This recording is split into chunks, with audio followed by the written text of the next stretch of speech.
कभी आपने सोचा है क्यों कभी कभी ऐसा लगता है कि किस्मत बस बनने ही वाली थी और अचानक सब उल्टा हो जाता है? क्यों कुछ घरों में पैसा आता ही नहीं और अगर आता है तो टिकता नहीं? क्यों कुछ लोग जितना भी कमा लें घर में बरकत नहीं होती, हमेशा तनाव, खर्च और परेशानी ही बनी रहती है? और सबसे बड़ी बात, क्यों कई लोग कहते हैं मेरी मेहनत बेकार जा रही है? तो आज की यह वीडियो पूरा अवश्य सुने, क्योंकि यह कोई साधारण वीडियो नहीं बल्कि इसमें छिपा है वो रहस्य और माता लक्ष्मी का आशीर्वाद जिसे आपने अधूरा छोड़ दिया तो हो सकता है आपने घर आते हुए धन को खो दिया, क्योंकि अधूरा ज्ञान हमेशा लक्ष्मी का अपमान होता है। अब बात ध्यान से सुनिए। कई बार गरीबी हमारी मेहनत की कमी से नहीं आती बल्कि घर में रखी कुछ गलत आदतों और कुछ गलत चीजों से आती है। कई बार हमारी आदत होती है घर की वस्तुओं को किसी आस पड़ोस या किसी अनजाने लोगों को दान में देने की। हाँ, कुछ वस्तुएं ऐसी होती हैं जो दिखने में बहुत साधारण होती हैं, इतनी साधारण कि लोग अक्सर कह देते हैं, अरे ये दे दे, क्या फर्क पड़ता है, ये पुरानी थी, फेंक दो, ये किसी को दे देंगे तो अच्छा होगा। लेकिन यही गलती होती है। अगर आप ऐसे लोगों में से हैं तो यह वीडियो पूरी अवश्य देखें, क्योंकि हो सकता है आप अनजाने में यह गलती अब तक करते आए हों। क्योंकि शास्त्र कहते हैं हर वस्तु वस्तु नहीं होती, कुछ वस्तुएं ऊर्जा होती हैं और घर में ऊर्जा चलती रहती है, चाहे हम समझें या ना समझें। कुछ चीजें घर से बाहर देने का मतलब है अपने घर की बरकत, सुरक्षा और स्थिरता बाहर भेज देना। और जब बरकत चली जाए तो धीरे धीरे घर में शुरू होता है अनहोनी, खर्चों का बोझ, रिश्तों में तनाव, नींद में बेचैनी और अंत में आर्थिक संघर्ष। ये बातें सुनकर शायद आपको लगे ऐसा कैसे हो सकता है, लेकिन अगर आप अपनी जिंदगी पीछे मुड़कर देखें तो पाएंगे कि कुछ चीजें घर में बदली और उसके बाद परिस्थितियां भी बदल गईं।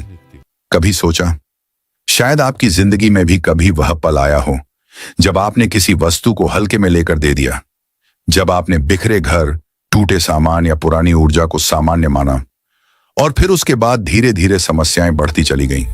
इसीलिए आज की यह बात बहुत जरूरी है, क्योंकि आज आप जानेंगे ऐसी चीजें जिन्हें भूलकर भी किसी को नहीं देना चाहिए।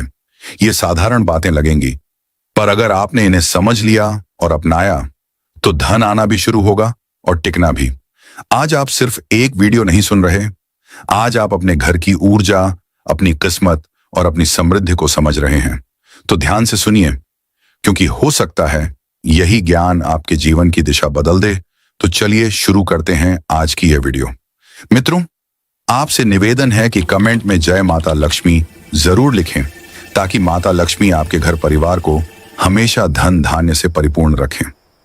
दोस्तों, ये कहानी है एक साधारण स्त्री की, एक ऐसी महिला जो थक चुकी थी संघर्ष से, थक चुकी थी इंतजार से और थक चुकी थी उस सवाल से जिसका जवाब उसे कभी नहीं मिला। क्यों मेरी मेहनत का फल मुझे नहीं मिलता? एक दिन थोड़ी सी उम्मीद और बहुत सारी बेबसी लेकर वह शिव जी के मंदिर के आंगन में जाकर बैठ गई। उसकी आंखों से आंसू रुक ही नहीं रहे थे, जैसे भीतर वर्षों से दबा दर्द आज बाहर आने का रास्ता ढूंढ रहा हो।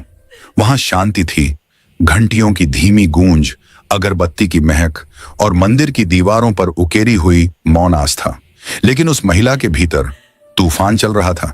वह बोलने की स्थिति में नहीं थी, बस रो रही थी, आंखों से नहीं, दिल से। उसी समय वहां एक साधु महाराज आए, आयु से वृद्ध पर नजर से तेज, चेहरे पर दिव्यता और कदमों में शांति।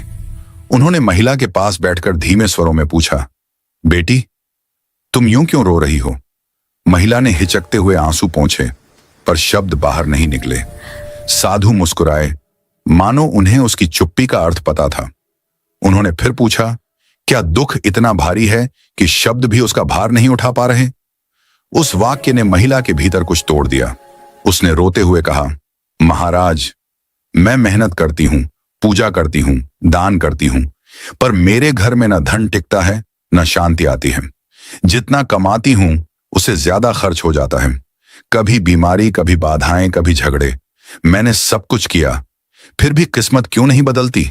साधु ने गहरी सांस ली और बोले, बेटी, एक बात याद रखो, कभी कभी समस्या कर्मों की नहीं होती, आदतों की होती है। मनुष्य पूजा करता है, दान करता है, पर कभी नहीं समझता कि क्या देना चाहिए और क्या नहीं।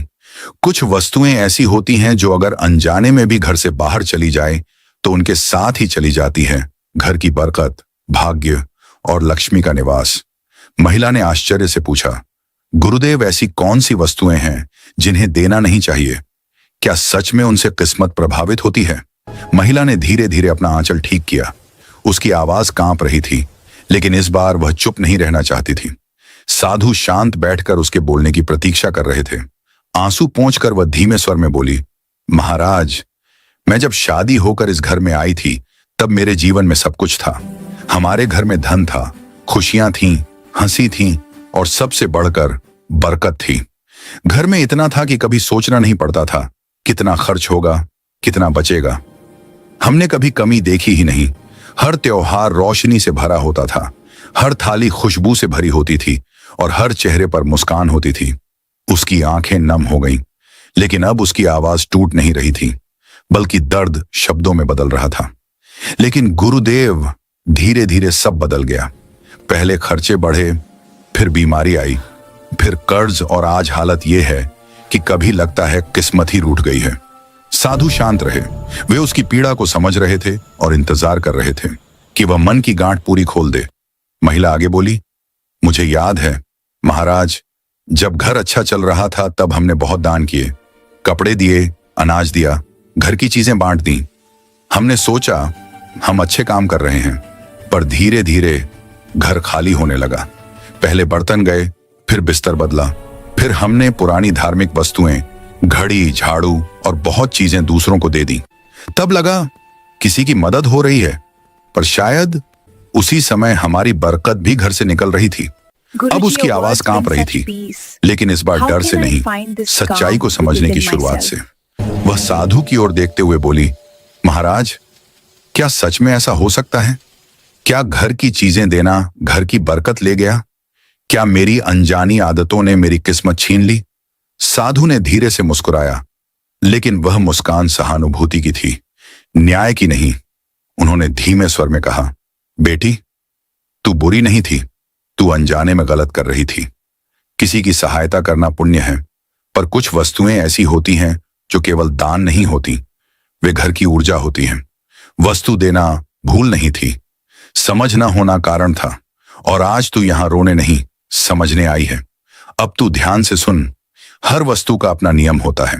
कभी चीजें देने से पुण्य मिलता है, पर कुछ को देने से घर की रक्षा, सौभाग्य और लक्ष्मी धीरे धीरे उठकर चली जाती है।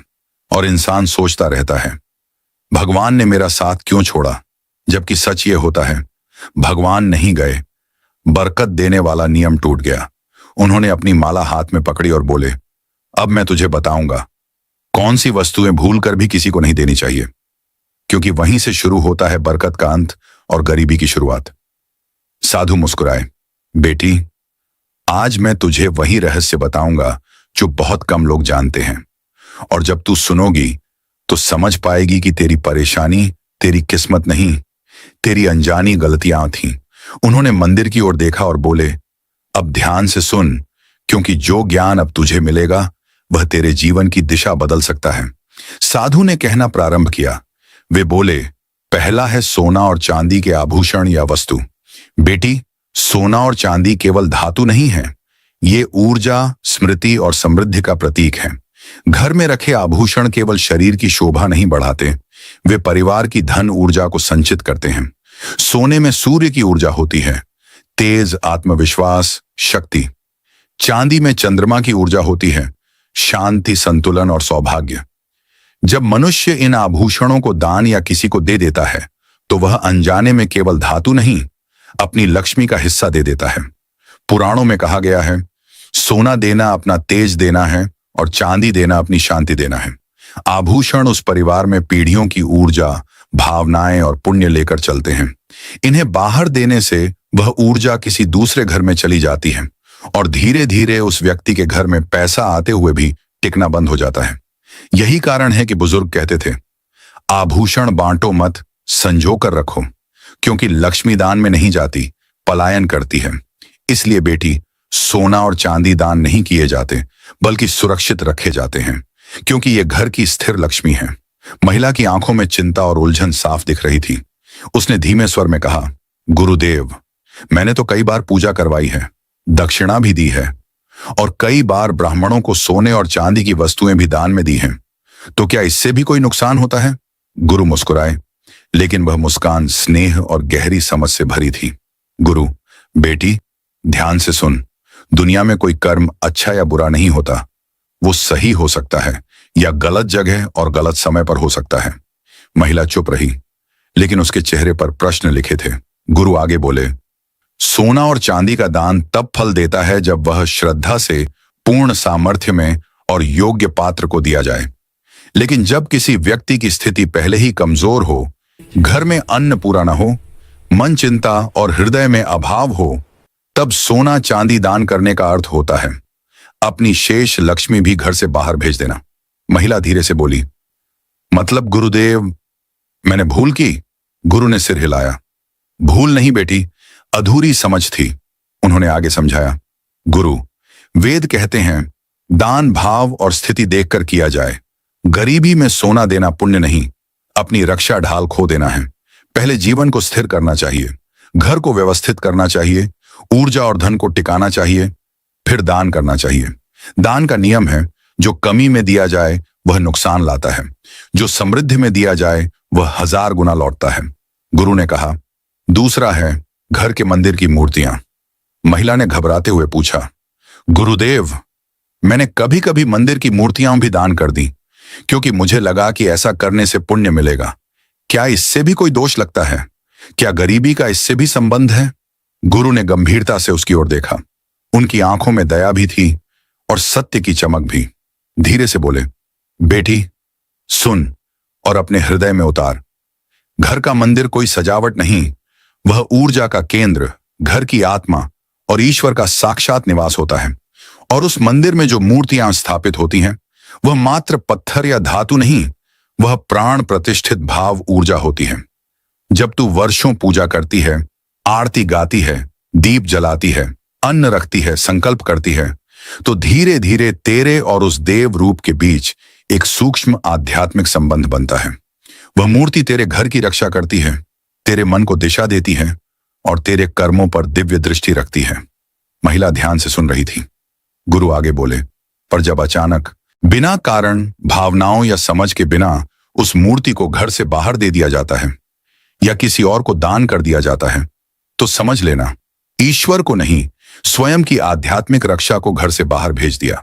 वह मूर्ति घर में स्थिरता, संस्कृति और समृद्धि की ऊर्जा संभालती है। जब उसे घर से हटाया जाता है तो घर में ऊर्जा असंतुलित हो जाती है। और याद रख, जहां ऊर्जा अस्थिर हो वहां लक्ष्मी स्थिर नहीं रहती। महिला की आंखें भर आईं। उसने धीमे से पूछा, लेकिन गुरुदेव, इससे गरीबी कैसे आती है? गुरु ने शांत स्वर में कहा, क्योंकि बेटी, देव तत्व जहां होता है वहां 3 शक्तियां अपने आप आती हैं। पहला शांति, दूसरा सद्बुद्धि और तीसरी समृद्धि। और जब देवता की प्रतीक ऊर्जाएं हटती हैं तो उनके स्थान पर 3 नकारात्मक शक्तियां आ जाती हैं। बाधा, मानसिक तनाव और आर्थिक रुकावट। यही कारण है कि लोग कहते हैं मूर्ति दान से दुर्भाग्य आता है, क्योंकि वह मात्र वस्तु नहीं, घर की आध्यात्मिक धड़कन होती है। और लक्ष्मी वहीं ठहरती है जहां श्रद्धा स्थिर हो। जहां ईश्वर बार बार बदले जाए वहां धन, भाग्य और संबंध भी अस्थिर हो जाते हैं। महिला की आंखों से आंसू गिरने लगे। गुरुदेव, अब मैं समझ गई। मेरी गरीबी केवल कर्म नहीं, मेरी अज्ञानता का परिणाम थी। गुरु ने उसके सिर पर हाथ रखते हुए कहा, चिंता मत कर बेटी, ईश्वर नाराज नहीं होते, बस याद दिलाते हैं कि ज्ञान के बिना भक्ति अधूरी है। महिला अब ध्यान से बैठी थी। उसके मन में समझ बढ़ रही थी और चेहरे पर गंभीरता थी। गुरु ने अगला विषय उठाया और बोले, बेटी, अब तीसरे कारण को समझ, और यह कारण बहुत महत्वपूर्ण है। शंख और धार्मिक वस्तुएं। मनुष्य समझता है ये केवल पूजा की वस्तुएं हैं, पर इनमें ऊर्जा होती है और वह भी बहुत शक्तिशाली। महिला ने उत्सुकता से पूछा, गुरुदेव, शंख तो शुभ माना जाता है, फिर इसे देना गलत क्यों है? गुरु ने सिर हिलाया और समझाते हुए बोले, हाँ बेटी, शंख अत्यंत शुभ है, क्योंकि यह समुद्र की प्राण शक्ति को धारण करता है। जब शंख बजाया जाता है तो उसका कंपन वाइब्रेशन घर में मौजूद नकारात्मक ऊर्जा को समाप्त करता है और वातावरण में शुद्धता, शांति और रक्षा ऊर्जा स्थापित करता है। शंख केवल ध्वनि नहीं, ये एक आध्यात्मिक कवच है। लेकिन जब इसे घर से बाहर दान किया जाता है या बिना समझ के कहीं दे दिया जाता है तो तुम केवल एक वस्तु नहीं देती, तुम अपनी रक्षा शक्ति और घर की सकारात्मक तरंगें दे देती हो। महिला की आंखें और बड़ी हो गईं। गुरुदेव, तो क्या इससे गरीबी आती है? गुरु ने शांत स्वर में उत्तर दिया, हाँ बेटी, क्योंकि जहां रक्षा नहीं होती वहां नकारात्मक ऊर्जा प्रवेश करती है और नकारात्मक ऊर्जा सबसे पहले धन और स्वास्थ्य पर प्रहार करती है। शंख घर में हलचल पैदा करता है जो रुकी हुई ऊर्जा और दरिद्रता को हटाता है। लेकिन जब शंख घर से हटा दिया जाता है तब गरीबी और बाधाएं घर में प्रवेश करने में देर नहीं लगाती। महिला धीरे से बोली, गुरुदेव, मैंने तो मंदिर की पुरानी वस्तुएं भी कई बार दे दी थी, क्या वह भी गलत है? गुरु ने उसकी आंखों में देखते हुए कहा, हर धार्मिक वस्तु सिर्फ वस्तु नहीं होती, वह आस्था और ऊर्जा का पात्र होती है। चाहे वह रुद्राक्ष हो, ताबीज हो, पीतल या तांबे की घंटी, कलश, चांदी का पान पल्लव या दीपक, इनमें वर्षों की पूजा, मंत्र और भाव संचित होते हैं। जब तू इन्हें किसी और को दे देती है तो तू अनजाने में अपना पुण्य, अपने घर की रक्षा और अपनी आध्यात्मिक ऊर्जा भी दे देती है। और जहां धार्मिक ऊर्जा कम हो जाती है वहां धन, शांति और सुख का ठहराव भी समाप्त हो जाता है। महिला अब पूरी तरह गुरु के शब्दों में डूबी थी। उसके चेहरे पर डर नहीं बल्कि एक गहरी समझ की प्यास दिखाई दे रही थी। गुरु ने कुछ पल मौन रखा, मानो वे शब्द नहीं, सत्य चुन रहे हों। फिर उन्होंने धीरे लेकिन दृढ़ स्वर में कहा, हे पुत्री, अब जो मैं बताने जा रहा हूं वह अत्यंत साधारण प्रतीत होता है, पर इसका रहस्य इतना गहरा है कि लोग जीवन भर समझ नहीं पाते। मनुष्य इन वस्तुओं को साधारण समझकर किसी को भी दे देता है, कभी बिना सोच, कभी मजबूरी में, कभी आदत में और कभी दिखावे में। पर सत्य यह है, इन वस्तुओं को देना घर की बरकत को दे देना है। यह केवल वस्तु का आदान प्रदान नहीं, यह ऊर्जा का हस्तांतरण है। महिला ध्यान से सुन रही थी। गुरु ने पहला विषय उठाया, झाड़ू। झाड़ू केवल सफाई का साधन नहीं है, यह घर की लक्ष्मी ऊर्जा और धन प्रवाह का प्रतीक है। जब तुम झाड़ू से घर साफ करती हो तो तुम केवल धूल नहीं हटाती, तुम घर की रुकी हुई नकारात्मक ऊर्जा और अशुभ तरंगों को हटाती हो। पुराणों में कहा गया है, जहां झाड़ू का आदर हो वहां लक्ष्मी निवास करती है। पर जब मनुष्य झाड़ू किसी को दे देता है वह अनजाने में अपने घर की बरकत, भाग्य और धन प्रवाह दूसरे को सौंप देता है। इसलिए पूर्वज कहते थे, झाड़ू कभी उधार न देना, अन्यथा लक्ष्मी भी उधार चली जाती है। महिला की आंखों में आश्चर्य था। गुरुदेव, मैंने तो कई बार पड़ोसियों को झाड़ू 100 उधार दी है। गुरु ने सिर हिलाया, इसलिए तेरे घर में धन टिकता नहीं था पुत्री। गेहूं, चावल, आटा, ये ऐसी वस्तुएं हैं। गुरु का स्वर और गंभीर हो गया। ये वस्तुएं भोजन नहीं, जीवन की ऊर्जा है। इनमें अन्न देवता की शक्ति है। घर में रखा अन्न केवल पेट नहीं भरता, यह घर की समृद्धि ऊर्जा को संभालता है। पुराणों में कहा गया है, जहां अन्न बहुत हो वहां दुर्भाग्य प्रवेश नहीं करता।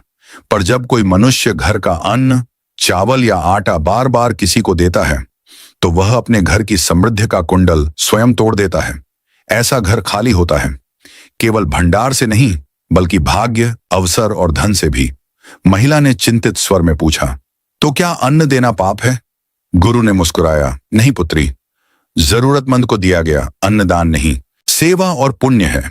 पर बार बार आदत में या बराबरी जताने के लिए मुख्य भंडार का अन्न देना, यह धन ऊर्जा का रिसाव है। याद रख, धर्म में अन्नदान योग्य है, पर घर का अन्न बार बार बांटना बरकत को मिटा देता है। आगे सुन, नमक। गुरु ने गहरी आवाज में कहा, यह सबसे गंभीर है। नमक केवल स्वाद नहीं, बंधन, ऊर्जा और स्थिरता का प्रतीक है। नमक रिश्ते जोड़ता है, ऊर्जा स्थिर करता है और धन टिकाता है। इसीलिए कहा गया है, नमक देना संबंध देना है। जब कोई घर नमक दे देता है वह उस घर की स्थिरता, सुरक्षा और वित्तीय भाग्य भी दे देता है। इसीलिए नमक उधार देना या बिना सोच देना सबसे बड़ा ऊर्जा दोष है। महिला अब धीरे से फुसफुसाई, गुरुदेव, अब समझ में आया, मेरी आर्थिक स्थिति क्यों कभी सुधरी नहीं। मैंने ये सब हल्की बात समझी और आज भुगत रही हूं। गुरु ने उसके कंधे पर हाथ रखा। पुत्री, यह तेरी गलती नहीं, तेरी अज्ञानता थी, और जब ज्ञान मिल जाए तो अतीत नहीं, भविष्य बदलता है। उन्होंने आकाश की ओर देखा। अब याद रख, झाड़ू, नमक, गेहूं, चावल, आटा बार बार देना बरकत को खत्म करता है, लेकिन जरूरतमंद को आशीर्वाद और भाव से दिया गया अन्न तेरे जीवन में लक्ष्मी के द्वार खोल देता है। महिला अब पूरी तरह गुरु के ज्ञान में डूब चुकी थी। उसके मन में श्रद्धा थी और आंखों में उम्मीद। गुरु ने अगला विषय उठाया। उनकी आवाज धीमी थी, पर हर शब्द में आध्यात्मिक वजन था। पुत्री, अब सुन, चौथी और अत्यंत पवित्र बात।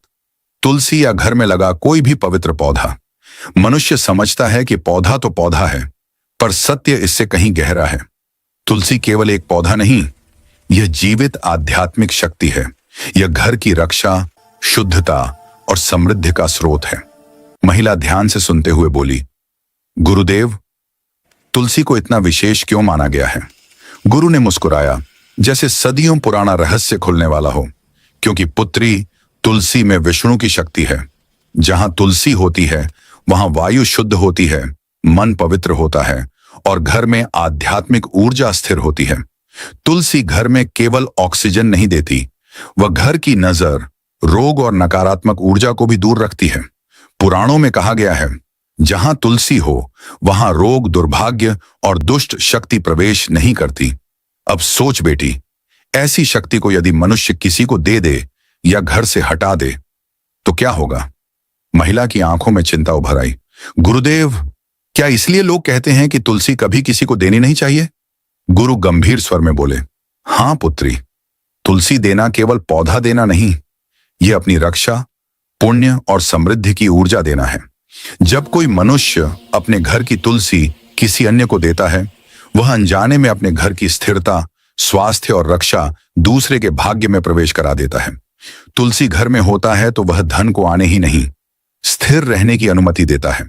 लेकिन जब तुलसी दूसरे को दी जाती है या बिना सम्मान उपेक्षा में सूख जाती है, तब घर की ऊर्जा कमजोर हो जाती है। ऐसे घर में मन में बेचैनी, रिश्तों में कलह, स्वास्थ्य में कमी और धन में रुकावट आने लगती है। महिला अब गहरी भावनाओं में डूबी थी। उसने धीमे स्वर में कहा, गुरुदेव, मैंने भी कभी तुलसी को हल्के में लिया था, कभी ध्यान नहीं दिया, कभी उसे सूखने दिया। क्या यह भी मेरे कष्टों का कारण है? गुरु ने उसके सिर पर हाथ रखा। पुत्री, ईश्वर दंड नहीं देते, वह संकेत देते हैं। तुलसी को सम्मान, जल, दीप और स्पर्श चाहिए। जहां तुलसी फलती है वहां घर में शांति, स्वास्थ्य, खुशहाली और लक्ष्मी रहती है। और याद रख, तुलसी दी नहीं जाती, तुलसी प्रसाद की तरह स्वयं जन्म लेती है, जहां प्रेम, श्रद्धा और पवित्रता होती है। गुरु कुछ क्षण शांत बैठे रहे, मानो अगला सत्य बोलने से पहले वे वातावरण को तैयार कर रहे हों। महिला अब पूर्ण श्रद्धा और गंभीरता से बैठी थी। हर शब्द उसके भीतर उतर रहा था। धीरे धीरे गुरु ने कहा, पुत्री, अब मैं तुझे एक ऐसी चीज के बारे में बताऊंगा जिसे लोग साधारण वस्तु समझकर घर में यूं ही छोड़ देते हैं, पर उसका प्रभाव जीवन की दिशा बदल देता है। वह वस्तु है पुरानी धातु की घड़ी या घर में पड़ी रुकी हुई घड़ी। महिला ने आश्चर्य से कहा, गुरुदेव, पर घड़ी तो बस समय बताती है, इससे क्या दोष हो सकता है? गुरु की आंखों में गंभीरता उतर आई। यही तो सबसे बड़ा भ्रम है पुत्री। घड़ी केवल समय नहीं दिखाती, वह ऊर्जा के प्रवाह और जीवन की गति का प्रतीक है। जहां घड़ी चल रही हो वहां जीवन आगे बढ़ता है। सोच, अवसर, निर्णय और भाग्य सब गतिमान रहता है। लेकिन जब घर में कोई घड़ी रुक जाए या टूटी हुई अवस्था में रखी जाए तो घर की ऊर्जा ठहर जाती है। इसका प्रभाव धीरे धीरे दिखाई देता है, पर जब तक इंसान समझता है उसके जीवन में रुकावटें जड़ पकड़ चुकी होती हैं। महिला अब और गहराई से सुन रही थी। गुरु ने आगे समझाया, रुकी हुई घड़ी एक संकेत है कि उस घर में अवसर रुकने लगे हैं, धन का प्रवाह धीमा हो गया है, निर्णय उलझने लगे हैं और समय घर के पक्ष में काम करना बंद कर चुका है। और याद रख, जिस घर में समय ही अटक जाए वहां प्रगति, उन्नति और समृद्धि कैसे आएगी? महिला की आंखों में चिंता उभर आई। गुरुदेव, इसका गरीबी से क्या संबंध है? गुरु ने उत्तर दिया, रुकी हुई घड़ी बंधी हुई ऊर्जा का प्रतीक है। जब ऊर्जा रुकेगी तब धन भी उसी के साथ रुक जाएगा। धन की तरह समय भी बहना चाहता है, और जहां समय रुकता है वहां दरिद्रता प्रवेश करती है। पुराने शास्त्र कहते हैं, रुका हुआ समय रुके हुए भाग्य का संकेत है, और धन तभी आता है जब जीवन में गति, अवसर और दिशा उपस्थित हो। इसीलिए कभी भी किसी भी घर में रुकी हुई घड़ी, टूटी हुई घड़ी या पुरानी निष्क्रिय घड़ी नहीं रखनी चाहिए। अगर घड़ी ठीक हो सकती है तो उसे सुधारो, अगर नहीं तो आदर पूर्वक उसे घर से बाहर कर दो, क्योंकि घड़ी सिर्फ धातु नहीं, यह समय का प्रतीक है और समय स्वयं ईश्वर का स्वरूप है। महिला ने गहरी सांस ली और धीरे से बोली, गुरुदेव, अब समझ आया। मैंने सोचा था घड़ी खराब है, मुझे क्या फर्क पड़ता है, पर असल में मेरा समय ही खराब हो रहा था। गुरु मुस्कुराए। हर वस्तु का अर्थ होता है पुत्री। ऊर्जा बोलती नहीं पर प्रभाव जरूर छोड़ती है, और जीवन में सुधार वहीं से शुरू होता है जहां मनुष्य अज्ञान से ज्ञान में प्रवेश करता है। गुरु कुछ देर तक शांत बैठे रहे। उनकी आंखें बंद थीं, जैसे वे भीतर किसी प्राचीन सत्य को देख रहे हों। महिला अपार श्रद्धा से प्रतीक्षा कर रही थी। कुछ क्षणों बाद गुरु ने आंखें खोली और बोले, पुत्री, अब मैं तुझे एक बहुत सूक्ष्म लेकिन अत्यंत शक्तिशाली नियम बताता हूं। धूप, कपूर, घी या पूजा का दीपदान, ये वस्तुएं साधारण नहीं हैं। ये ऊर्जा के वाहक हैं। इनके द्वारा ही घर में देवत्व प्रवेश करता है और नकारात्मक ऊर्जा बाहर जाती है। महिला ने विनम्र स्वर में पूछा, गुरुदेव, लेकिन इन्हें देना गलत क्यों है?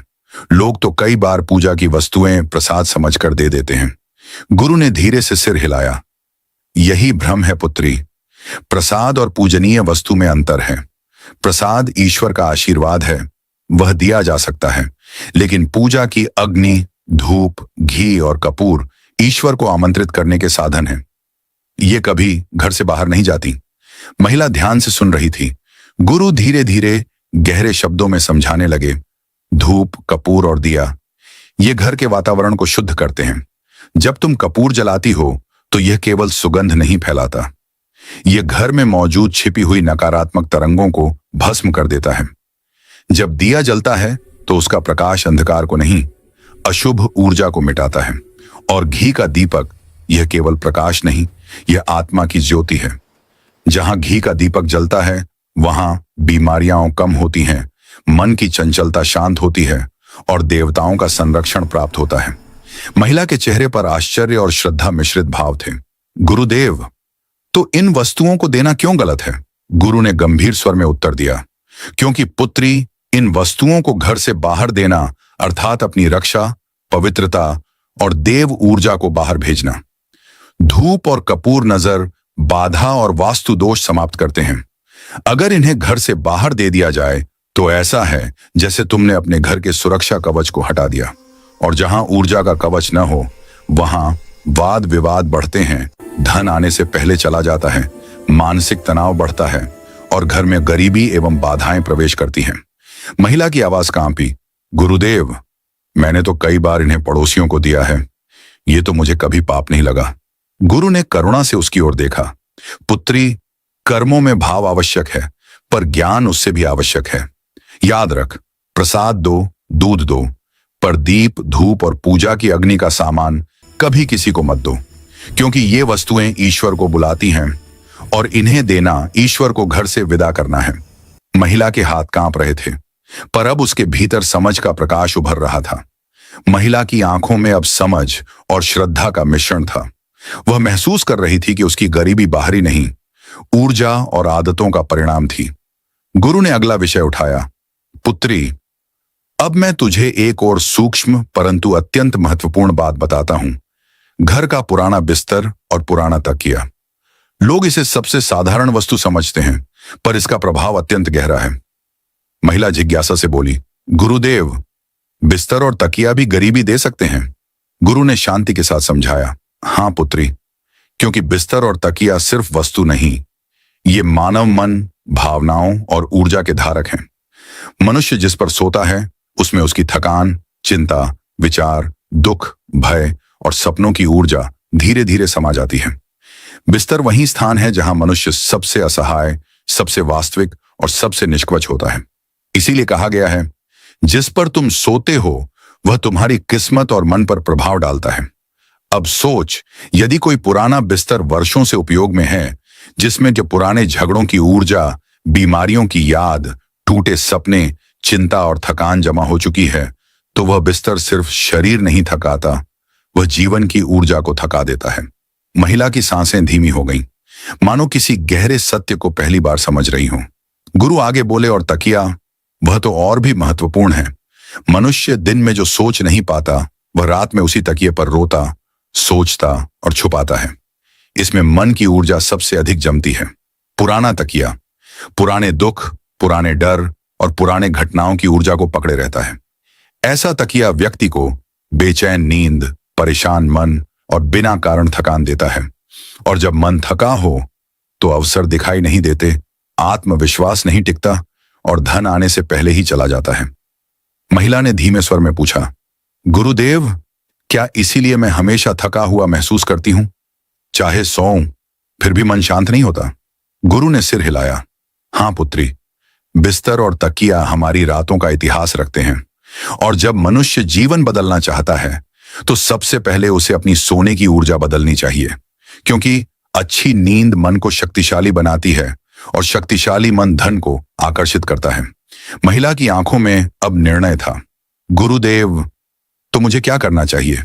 गुरु ने नम्रता से कहा, जब तक संभव हो पुराना बिस्तर और पुराना तकिया घर से विदा कर दो, और नया लाते समय मन में यह संकल्प करना, यह मेरे जीवन में नई ऊर्जा, नया भाग्य और नई समृद्धि लाए। तू देखेगी, कुछ ही दिनों में तेरी सोच बदलेगी, तेरा मन शांत होगा और धन का प्रवाह अपने आप बढ़ेगा। महिला ने हाथ जोड़कर विनम्र भाव में कहा, गुरुदेव, अब मुझे समझ आ रहा है, घर में वस्तुएं नहीं बदलनी, ऊर्जा और आदतें बदलनी हैं। गुरु मुस्कुराए, और जब यह समझ जीवन में उतर जाती है, तब धन केवल आता नहीं, वह घर में ठहरने लगता है। महिला ने अपनी आंखों से आंसू पोंछे, लेकिन इस बार वो आंसू दुख के नहीं, समझ और राहत के थे। उसने साधु महाराज के चरणों में झुककर कहा, गुरुदेव, आज मैंने सिर्फ बातें नहीं सुनी, आज मैंने वो ज्ञान पाया जिसकी मुझे वर्षों से तलाश थी। आज पहली बार समझ आया कि गरीबी सिर्फ किस्मत नहीं, कभी कभी हमारी आदतों और अनजाने कर्मों का परिणाम होती है। आपने मेरे मन की गांठ खोल दी, और आज पहली बार मुझे लगता है कि मेरी किस्मत बदली जा सकती है।